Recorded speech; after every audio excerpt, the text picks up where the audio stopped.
പാദാരവിന്ദഭജനം തവ ദേഹി വിഷ്ണോ ശ്രീപത്മനാഭമദേഹി കരാവലംബം. വേദിയിലും സദസ്സിലിരിക്കുന്ന എല്ലാ മാന്യവ്യക്തികൾക്കും എൻ്റെ വിനീതമായ നമസ്കാരം. കുഞ്ചൻ നമ്പ്യാർ മഹാകവി. ഓർമ്മയുള്ള കാലം തൊട്ട് അദ്ദേഹത്തിൻ്റെ കഥകളും അദ്ദേഹത്തെ പറ്റി പറഞ്ഞതൊക്കെ കേട്ടാണ് വളർന്നിട്ടുള്ളത്. ഈ പായസത്തിൻ്റെ കൈപ്പടിയും ഇഷ്ടമാണ് എന്ന് പറഞ്ഞു. അതൊരു ആക്ഷേപമല്ലായിരുന്നു, പരിഹാസമല്ലായിരുന്നു.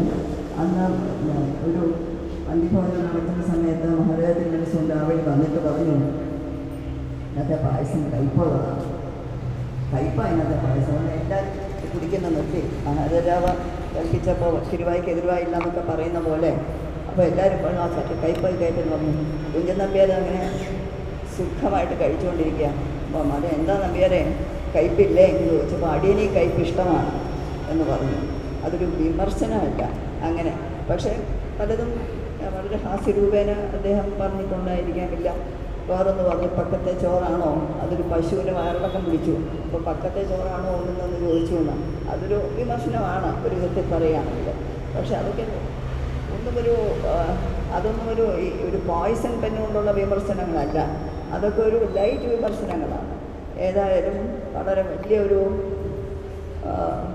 സ്വത്ത് കേരളത്തിന് തന്നെ, കേരള സാഹിത്യത്തിനും കേരള സംസ്കാരത്തിനും ഒരു പുതിയ രീതിയിലൊരു സ്വത്തുണ്ടാക്കി കൊടുത്ത മഹാവ്യക്തി തന്നെയാണ് കുഞ്ചൻ നമ്പ്യാർ. നമുക്ക് പലപ്പോഴും പറ്റുന്ന ഒരു കഷ്ടം, അത് നഷ്ടം തന്നെയായിട്ട് മാറുകയാണ്. എന്തെന്ന് വെച്ചാൽ നമ്മുടെ പൈതൃകം പഠിക്കുന്നില്ല. നമുക്ക് നമ്മുടെ ചരിത്രം അറിയാൻ വയ്യ. എത്ര പേർക്ക് സ്കൂൾ സിലബസ് എടുത്ത് നോക്കണം, എത്ര പേർക്ക് കേരളത്തിൻ്റെ പഴയ ചരിത്രമോ തിരുവിതാംകൂറിൻ്റെ ചരിത്രമോ കൊച്ചിയിലെ ചരിത്രമോ സാമുദ്രിപ്പാണ്ട് എത്ര പേർക്ക് അറിയാം? തിരുവിതാംകൂറിൽ തന്നെ എത്ര അത് ഞാൻ പറഞ്ഞാൽ ശരിയാവില്ല എന്നുള്ളത് എനിക്കറിയാം.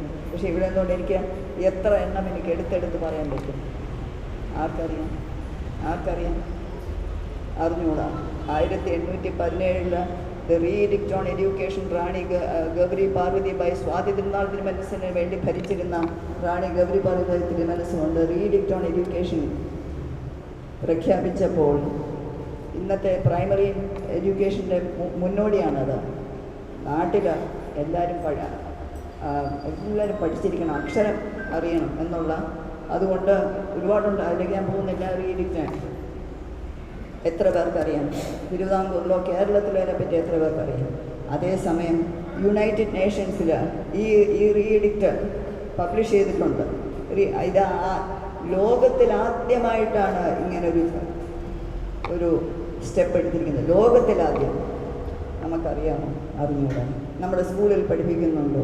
ഇല്ല. ഇങ്ങനെ എത്ര സ്ത്രീകളുടെ ഇടയിൽ ഓൾ ഇന്ത്യ ഫസ്റ്റ് എത്ര പേരുണ്ട് തിരുവിതാംകൂറിൽ നിന്ന്? അറിയാമോ?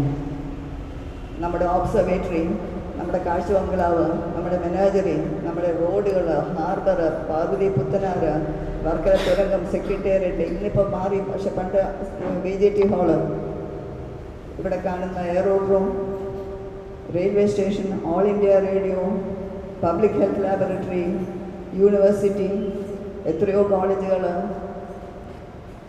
SIT തൊട്ട് തുടങ്ങി മെഡിക്കൽ കോളേജ് സമുച്ചയം, ചിത്ര ഇൻസ്റ്റിറ്റ്യൂട്ട് ഉൾപ്പെടെ എത്ര കാര്യങ്ങൾ. Farmers relief, land mortgage ban, public service commission, ആദ്യമായിട്ട് പെൺ പോലീസിനെ കൊണ്ടുവരിക, 80 കൊല്ലം മുമ്പേ പെണ്ണുങ്ങളെ പോലീസിലെടുക്കുക. ഇത്ര കാര്യങ്ങൾ നടന്നിട്ടുണ്ട്. എത്ര പേർക്കറിയാം? അറിഞ്ഞൂടാ. 1941 കൊളച്ചത്ത് യുദ്ധത്തിൽ ഡച്ചിനെ തോൽപ്പിച്ചപ്പോൾ ഡച്ച് ഈസ്റ്റ് ഇന്ത്യ കമ്പനിയുടെ മോഹം, ഭാരതത്തിൽ കാൽ ഊന്നാനുള്ള മോഹം തകർന്നത് മാത്രമല്ല, ആദ്യമായിട്ടാണ് ഒരു വെള്ളക്കാരനെ, ഒരു നേറ്റീവ് പവർ തോൽപ്പിക്കുന്നത്. വെറും വെള്ളക്കാരനല്ല. അന്ന് ഡച്ച് ലോകത്തിൽ ഏറ്റവും ശക്തമായ നാവിക ശക്തിയായിരുന്നു. അതിപ്പോൾ കുറച്ച് പേർക്കറിയാം കൊളച്ചത്ത് യുദ്ധത്തിനെ പറ്റി. പക്ഷെ ഒരുപാട് കാര്യങ്ങൾക്ക് നമുക്കറിയാം. നമ്മുടെ ചരിത്രത്തിനെ പറ്റി നമ്മുടെ ചരിത്രത്തിൽ എഴുതിയ സാഹിത്യകാരന്മാർ എത്ര ആളുകൾ. കുഞ്ചൻ നമ്പ്യാരെ പറ്റി പറഞ്ഞു, രാമഭർത്താരുണ്ട്, മനോരമ തമ്പുരാട്ടിയുണ്ട്, നമ്മൾ സ്വന്തം തിരുമേനിമാർ, കാസിരുന്നാൾ തിരുമനസ്, സ്വാതിനാൾ തിരുമനസിനെ പറ്റി കുറേ അറിയാം. എത്ര പേര്. അപ്പോൾ അതൊന്നും ഇതിലൊക്കെ അങ്ങ് നമ്മൾ മറന്നു പോവാണ്. ഒരുപാട് കാര്യങ്ങൾ ചെയ്തിട്ടുണ്ട്, പറയുകയാണെങ്കിൽ ശരിയാവില്ല. പക്ഷേ എന്തായാലും ഇത് വലിയൊരു സന്തോഷമായിരുന്നു. കുഞ്ചൻ നമ്പ്യാരുടെ കാര്യം എല്ലാവർക്കും ചെയ്യാൻ ഒക്കില്ല. ഒരു സംഘടന കുഞ്ചൻ നമ്പ്യാരുടെ പേരിൽ അദ്ദേഹത്തിൻ്റെ മേന്മയും മഹത്വവും മങ്ങിപ്പോവാതെ ഇപ്പോൾ അദ്ദേഹം ഒരുപാട് കൊട്ടേഷൻസ് പറഞ്ഞു.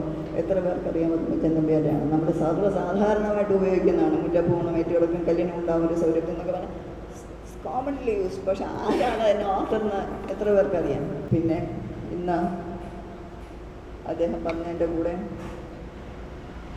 തിരുവിതാംകൂർ മഹാരാജാക്കന്മാരും ശ്രീ പത്മനാഭസ്വാമി ക്ഷേത്രത്തിനെ പറ്റി അദ്ദേഹം പറയുകയുണ്ടായി. അവിടെ ഒരുപാട് സ്വർണമുണ്ട്, നിധിയുണ്ട്. നിധിയല്ല, നിധി എന്ന് പറയുന്നത് എപ്പോഴും അബദ്ധമായൊരു വാക്കാണ്. ട്രഷർ എന്ന് പറയുകയാണെങ്കിൽ ഭൂഗർഭത്തിൽ നിന്ന് കിട്ടുന്നതും അതിൻ്റെ ഒരു ഭാഗം സർക്കാരിൻ്റേതാണ്. അതുകൊണ്ട് ഒരിക്കലും ട്രഷർ എന്ന് ഉപയോഗിക്കാനേ പാടില്ല. വെൽത്ത്, സ്വത്ത്, കുറച്ച് സ്വത്തുണ്ട്, ഇല്ലാന്ന് പറയുന്നില്ല. പക്ഷേ പറയുന്ന അത്രയൊക്കെ ഉണ്ടോയെന്ന് എനിക്കറിയുമ്പോൾ ലോകത്തിലെ ഏറ്റവും richest temple in the world എന്നൊക്കെയാണ് പറയുന്നത്. അതൊക്കെ എങ്ങനെയാണെന്ന് എനിക്കറിയാൻ വയ്യ. തിരുപ്പതിയൊക്കെ ഇരിക്കുമ്പോൾ എങ്ങനെയാണ് പറയുന്നതെന്ന് എനിക്കൊരു പിടിയും കിട്ടുന്നില്ല. പക്ഷേ എന്തായാലും അങ്ങനെയാണ് പറയുന്നത്. ശരി, പറയട്ടെ എന്നുള്ളത്. പക്ഷേ ശരിയാണ് അദ്ദേഹം പറഞ്ഞത്. വേണമായിരുന്നെങ്കിൽ അന്ന് ക്ഷേത്രം കംപ്ലീറ്റ്ലി കൊട്ടാരത്തിൻ്റെ കീഴിൽ എന്ന് പറയില്ല, കൊട്ടാര ക്ഷേത്രത്തിൻ്റെ കീഴിൽ. പക്ഷെ കൊട്ടാരത്തിന് അവകാശങ്ങളുണ്ടായിരുന്നു, അധികാരമുണ്ടായിരുന്നു. വേണമെങ്കിൽ എന്ത് വേണമെങ്കിലും എടുക്കാമായിരുന്നല്ലോ. അതിന് പകരം ഒരു തരി മണ്ണോ ഒരു ഗ്രാം സ്വർണമോ എടുക്കാതെ വെളിയിലിറങ്ങുമ്പോൾ പോലും കാല് തട്ടി ഒരു തരി പോലും വെളിയിൽ കൊണ്ടുവരാൻ പാടില്ല എന്ന് പറഞ്ഞ് വന്നുകൊണ്ടിരുന്ന മഹാരാജാക്കന്മാരെ വ്യക്തിപരമായിട്ട് എനിക്കറിയാം. വ്യക്തിപരമായിട്ട് എൻ്റെ രണ്ടമ്മാവന്മാർ, ചിത്തിര തിരുനാൾ മഹാരാജാവും ഉത്രാടം തിരുനാൾ തമ്പുരാനും, ഇവർ രണ്ടുപേരും അവരുടെ സ്വന്തം സ്വകാര്യ സ്വത്ത് വിറ്റ് പല സമയവും പത്മനാഭസ്വാമി ക്ഷേത്രത്തിൽ പല അത്യാവശ്യങ്ങളും വന്നിട്ടുണ്ട്. അപ്പോൾ പണമില്ല. അന്നും അവിടെ ഇരിക്കുന്ന കല്ലറയെ തൊട്ടിട്ടില്ല. അതിന് പകരം സ്വന്തം സ്വകാര്യ സ്വത്ത് വിറ്റ്, ഞങ്ങൾ കുട്ടികളായിരുന്നപ്പോൾ ഞാൻ കണ്ടിട്ടുണ്ട്, ആ പണ്ടത്തെ സിംഹാസനത്തിൻ്റെ ചുറ്റിനും 4 വലിയ വെള്ളിത്തൂണ്, പിന്നെ ചുറ്റും ഹ്യൂജ് ഇത്രയും പൊക്കത്തിലുള്ള വലിയ വെള്ളിത്തൂണ്, അതിൻ്റെ മുകളിൽ ക്യാനപ്പ് കെട്ടിയാണ്, അടിയിലാണ് ദന്തസിംഹാസനം വെച്ചത്. ദന്തസിംഹാസനം എന്ന് നമ്മുടെ മ്യൂസിയത്തിലുണ്ട്, ഞങ്ങളുടെ മ്യൂസിയത്തിൽ ഉണ്ട്. കുറേ കാലം കഴിഞ്ഞപ്പോൾ ആ വെള്ളിത്തൂണ് കാണാനില്ല. അവിടെ വെച്ചിരുന്നതാണെന്ന് ഞങ്ങൾക്കറിയാം. അതുപോലെ ഒരു തൂക്കുവഞ്ചിയിൽ വെള്ളി ചങ്ങല, കിളി കല്ലെന്ന് വെച്ചാൽ ഗ്ലാസ് അത് വെച്ച വളരെ മനോഹരം.